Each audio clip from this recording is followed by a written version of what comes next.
नमस्कार दोस्तों, आप सभी का स्वागत है आपके अपने YouTube channel study on times पे। आज हम कुछ महत्वपूर्ण आर्टिकल आपके लिए लेके आए हैं जो समानता के अधिकार से जुड़े हुए हैं।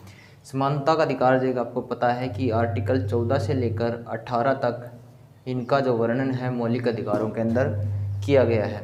और जो मौलिक अधिकार है भारतीय संविधान के भाग 3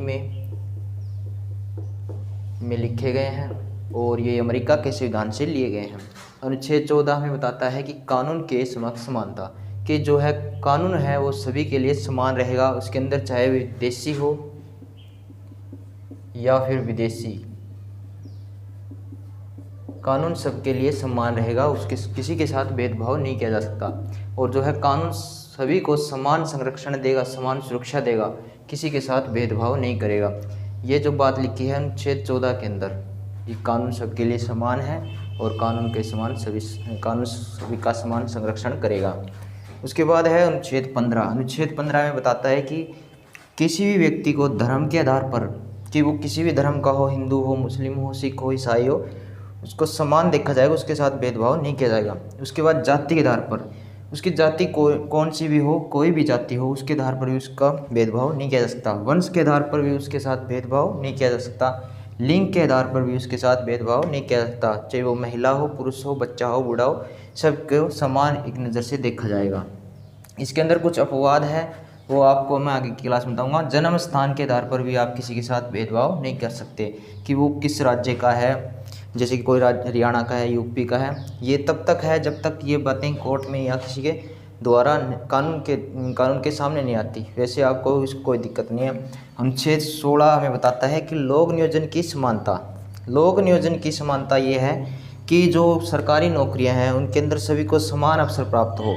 इसके लिए जो है कानून निर्माताओं ने काफ़ी अध्ययन के बाद जो निम्न तबके थे उनको ऊपर उठाने के लिए कुछ आरक्षण का प्रावधान किया गया था। जैसे SC, ST, OBC, EWS। जो SC है उसको 15% आरक्षण और ST को 7.5%, OBC को 27% और EWS को 10%।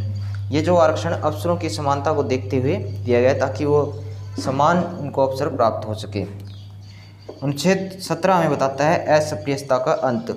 जब भारत आज़ाद हुआ था तो उसके अंदर जो छुआछूत बहुत ज़्यादा थी, इसके लिए उसको देखते हुए संविधान निर्माताओं ने उसके लिए एक कानून बनाया 1955 के अंदर। उसे कठोर रूप से एक जो कानून का रूप दिया गया 1989 के अंदर।